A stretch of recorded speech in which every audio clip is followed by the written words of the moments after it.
Hi, welcome to the bathtub. This is the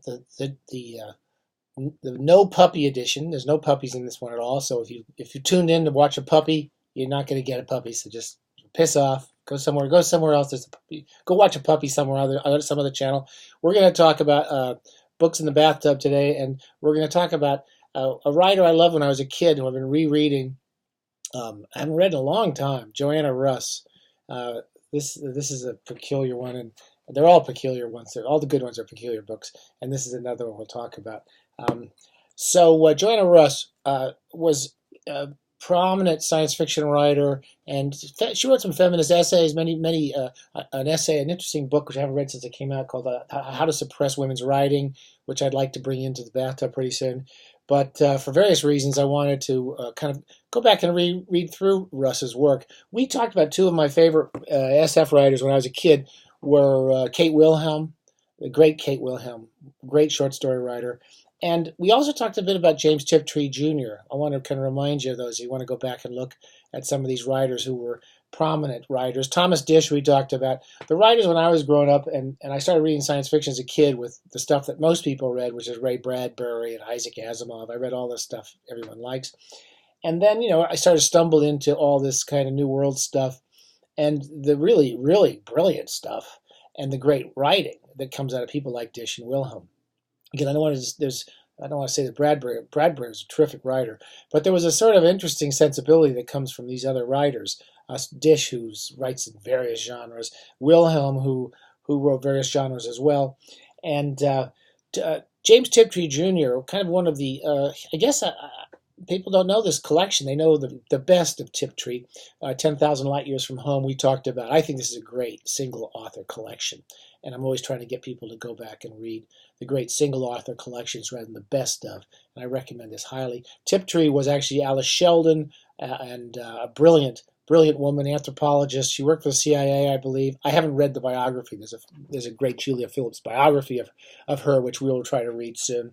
And about the same time that Tiptree was big, people like Russ were coming out of the science fiction magazines. I don't know a lot of her early work, but I think she was around for quite a while in the 60s and 70s, writing fairly intelligent and not excessively experimental novels and short stories. Many of which I think are collected in The Hidden Side of the Moon, which we'll probably read soon.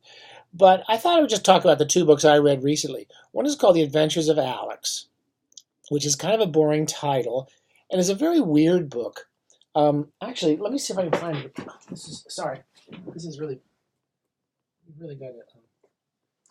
got to work. We've got to work out the kinks in these scripts. When I was about 14 or 15, I used to read these Ace Specials, the Terry Carr series, these extraordinarily beautiful books. Those Ace paperbacks used to do the kind of most garish, fun-looking science fiction. And then Terry Carr came along and did this brilliant, intelligent series, which pretty much, kind of established so many important writers like Russ very quickly. She'd been around quite a while before that, but kind of gave her that extra oomph with all the terrific design for these books. And the selection was always very good, too, from Terry Carr, died many years ago. So Picnic on Paradise is the central book in the Adventures of Alyx. The first three stories, they're basically the gimmick of the Alyx stories is that Alyx is a female sword and sorcery hero. And you can sort of read, if you're interested in the history of the genre, which I never was that interested in this genre before, but Fritz Leiber, who will be taking into the bathtub, wrote at least these books, which I can't pronounce, Fafford and the Grey Mouser, I think they're called Fafford. And she wrote one with a female protagonist. And the protagonist, the gimmick is she's quite small. I think she's like under 5 feet tall, and she's very wiry, and she's a really nasty little piece of work when she gets mad, and she's and she's smart. And there's three long stories in here, which are quite good. Russ writes really well. Her prose is a lot more ornate and a lot more sharp than Wilhelm, who goes for a particularly invisible style. But at the time of Russ, the great stylists were people like, Disch was great. Zelazny was famous. Delaney was famous for creating these kind of new sharp, unusual literary styles. Going back and rereading them all, I think Russ was the best of them all. She really knew how to write a sentence and a paragraph. So the first three stories are kind of taking the sword and sorcery genre and turning it over to a woman. And then when she gets to the meat of this book, which is Picnic in Paradise, you really see this kind of brilliant narrative intelligence take over. I really recommend this.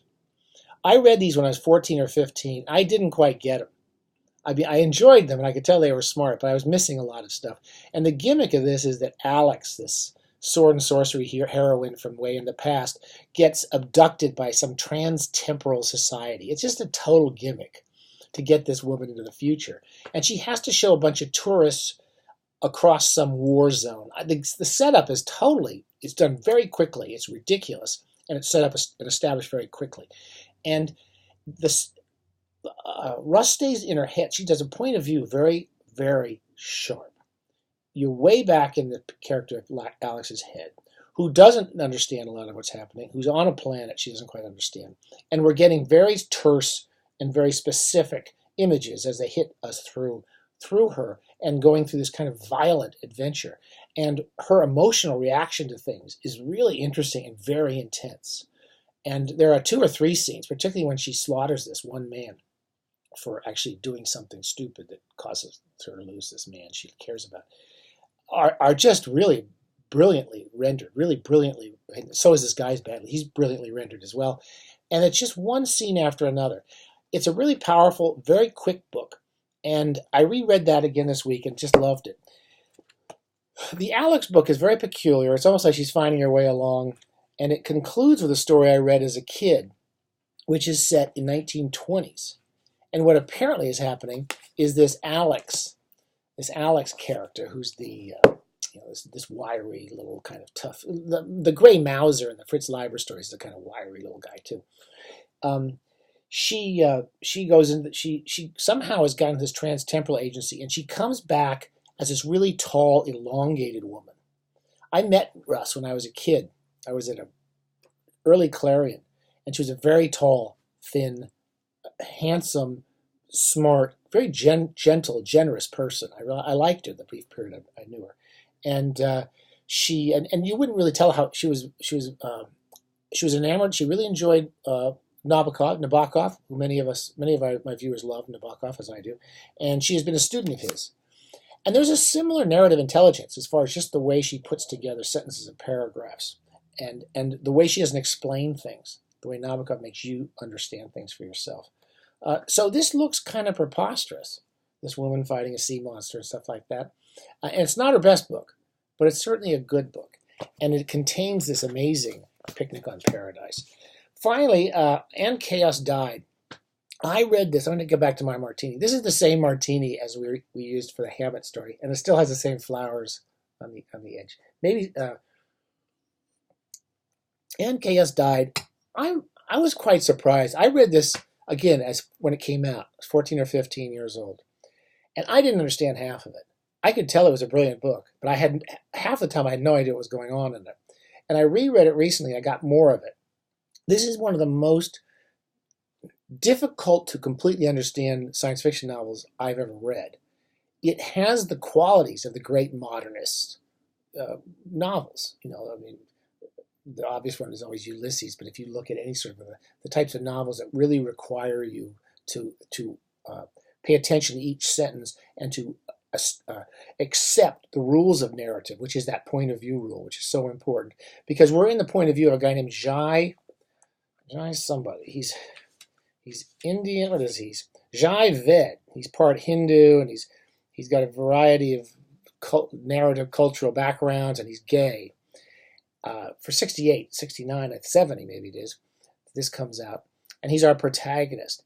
And the gimmick is that he lands on a planet where he meets a culture which we don't know where he's come from. He lands on a planet which is a very controlled culture of beings who used to be human, I believe, who have developed telekinesis, who can move, what's the other one? They can teleport themselves. They can predict the future to some extent, and they can read minds, and they can insinuate themselves into your mind, and they can pop through space and time, through space. This is, again, there's very little explanation in it. We rarely get it explained to us, as we rarely get it explained to us in Tiptree. But we're immersed in that kind of culture very quickly. We start to experience this guy Jai's, he starts to inherit or adapt himself to these incredibly powerful abilities, which have to do with actually being able to move matter even at the microscopic level. And as we move into this new consciousness for the narrator, for the central character, not narrator, from the third person point of view, we start to have all the prose is rendered to us in terms of a person who can see, hear, feel, transport themselves in all these different ways. And they go back to Earth, which turns out, as soon as you get there, to just turns to be hell.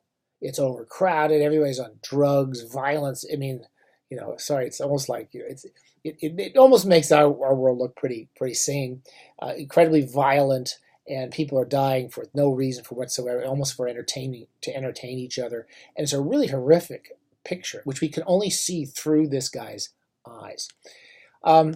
It takes a lot of patience. I didn't have it. I started losing a little of patience parts of the way, like 2/3 of the way through.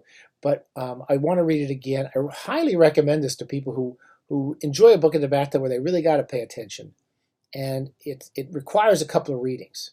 Okay, so I think this may be one of the most important books to come out of science fiction. That's my guess, and I would like to kind of take another shot at it soon and decide if I was right. 10,000 Light Years from Home, again, the interesting part I remember about Russ was that when Tiptree came out, he was writing these stories, often interested in gender and had strong, interesting female protagonists and male protagonists. And there was lots of argument about whether it was a man or a woman. And I think Russ was one of the first critics. I'm not sure, but I remember her definitely saying that's a woman writing those Tiptree stories. So Russ deserves that. She died far too young, I believe, several years ago, many years ago, and I guess she didn't write a lot in the last 10, 20 years of her life. I'm only just catching up with her work. But I really recommend this. This is just a good read, but Picnic on Paradise is a brilliant piece of writing, and this may be beyond that. This may be a very special book. And Chaos died. We're going to do some more Russ down the line, and we're going to definitely do more Tiptree, and that's enough for today. Okay, happy bathing.